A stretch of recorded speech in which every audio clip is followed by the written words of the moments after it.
Hi there, folks. Welcome to the Marion K Tarot YouTube channel. You might be looking and wondering what's going on. Who is this Poundland version of Marion? Well, my name's Chris. I've got a channel here on YouTube called Elemental Cartomancy. Now, unfortunately, our lovely Marion is feeling a bit under the weather at the moment and is really struggling with her voice. So I offered to step in and cover for her for your week ahead reading. So we're wishing Marion a speedy recovery and I'm sure she'll be back with you in no time. But for the meantime, you're stuck with me. So this is your reading for the week coming. So that's week commencing the 16th of June. Now, the tools that I'm going to be using today with you are, I've got the Deborah Koff Chapin Soul Cards. I've got my favourite tarot deck. This is my, or one of my copies of the Light Seers Tarot by Chris Ann. And I've also got the Angel Tarot cards. I like these because they have descriptions on them. It's nice for a wee message at the end. Okay. So I like to pull a wee soul card first. This is a wee something for us to focus on whilst we're shuffling, whilst we're meditating, if we've got a particular question. So I'm going to give these a wee shuffle and let's pull a wee soul card for us to look at. And this is a beauty. So we see someone who appears to be, I should have said, so with these soul cards, there's no set interpretations. There isn't a book of meanings for them. Everyone looks at it and sees what they see. So you might see one thing, I might see another. And really the purpose of it is just something to look at whilst we're shuffling.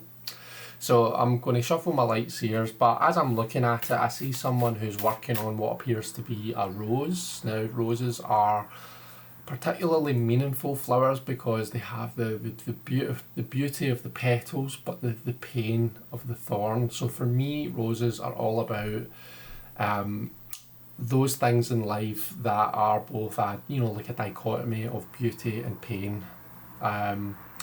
So maybe if we put that into context for your week ahead, maybe you've got a week ahead that is going to be both difficult and exciting, Maybe you've got something on that you're nervous about, you're worried about, but equally it's going to get your energy up and it's going to be really exciting for you.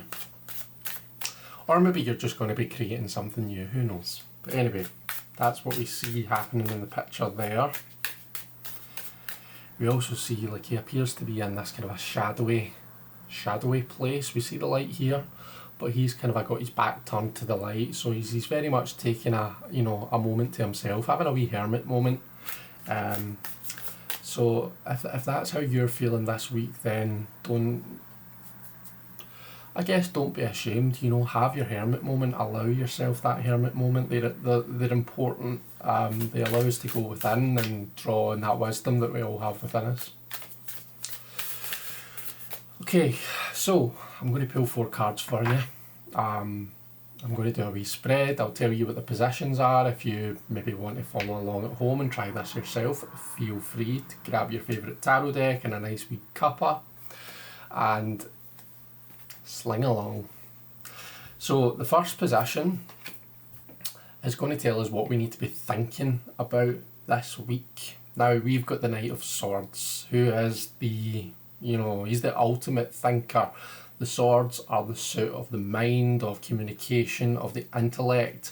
And the knight that we see here, he's very, innovated. He's traded in his sword for a crossbow because it's much quicker, much more efficient. He's traded in his horse for a motorbike. We can see how fast the energy coming off of these shoes, so we can see how fast he's moving. So there's a lot on our mind this week.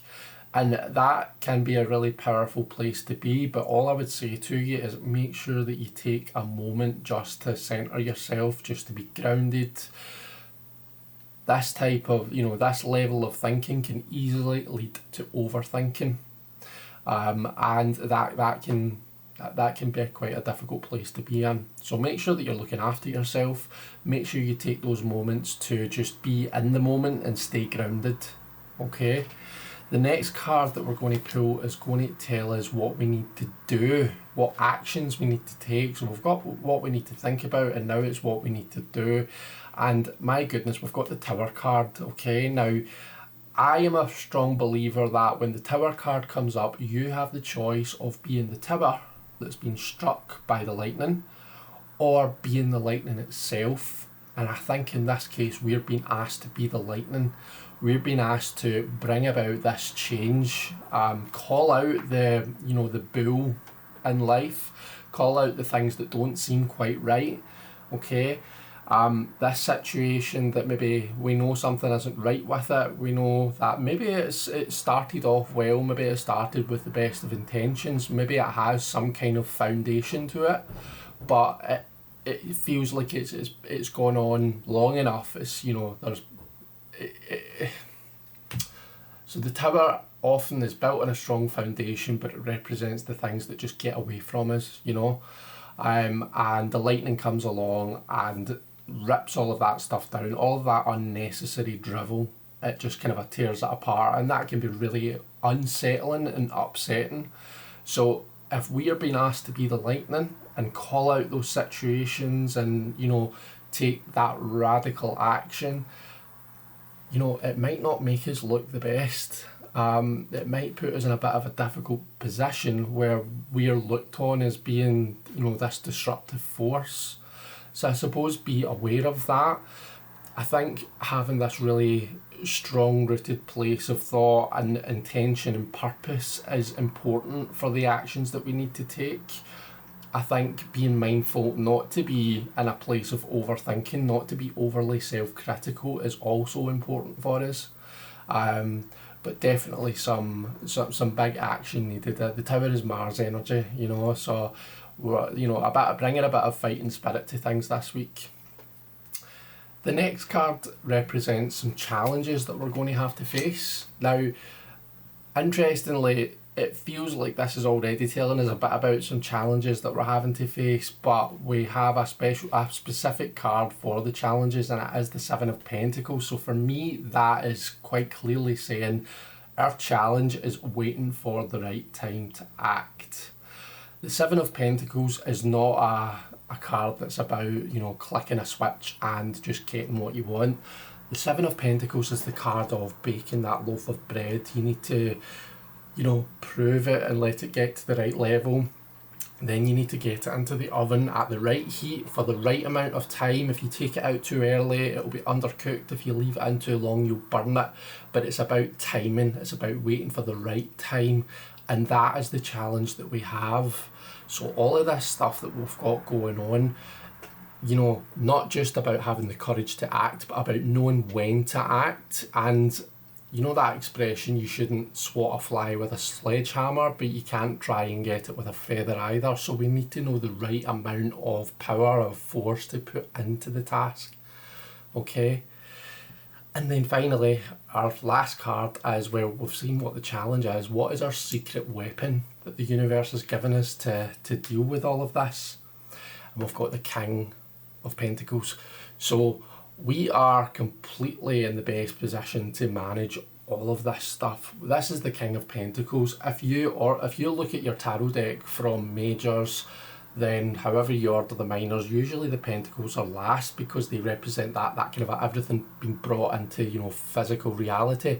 So your King quite possibly is your very last card, and represents that ultimate physical culmination of all of those emotions, thoughts, passions, and that spiritual journey with the majors.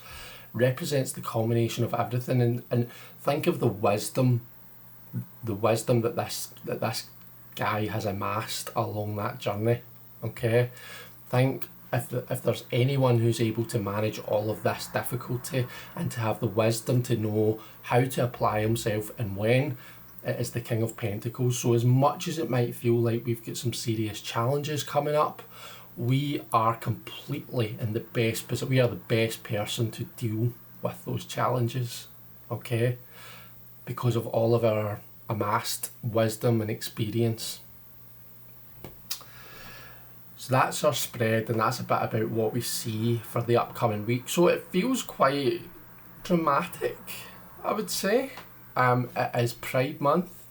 It is a month for celebrating having pride in ourselves and celebrating the things that makes us different, but it's also, Pride is founded on activism and protest and taking action even when, you know, those actions are maybe difficult to take. Maybe when those actions are going to have us looked on and say, oh, look at them, they're causing a disruption, they're being a pest. You know, that was how Pride started. So this month is all about those things. So let's think about how we can, you know, take radical action and be a positive force. The last thing I want to do, just for a wee overall message, is pull one of these cards. So let's see what we have. We've got another king, but it's the King of Water this time. So this was the King of Pentacles, which is the earth element.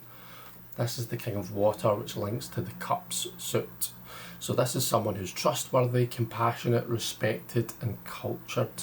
And the message is open your heart and mind to those around you. Trustworthy and heartfelt advice and charity work. So there we are, folks. Those are your cards for the coming week. That is your reading. Let me know what you think about this. Please, please, please make sure you are subscribed to the amazing, gorgeous Marion K Tarot. Hit like on this and her other videos. Make sure that you check out her upcoming, you know, Marion does some beautiful zodiac readings and lots of week ahead readings, so make sure you check them out. Take care. Thank you so much for watching, and I will see you all later. Bye bye.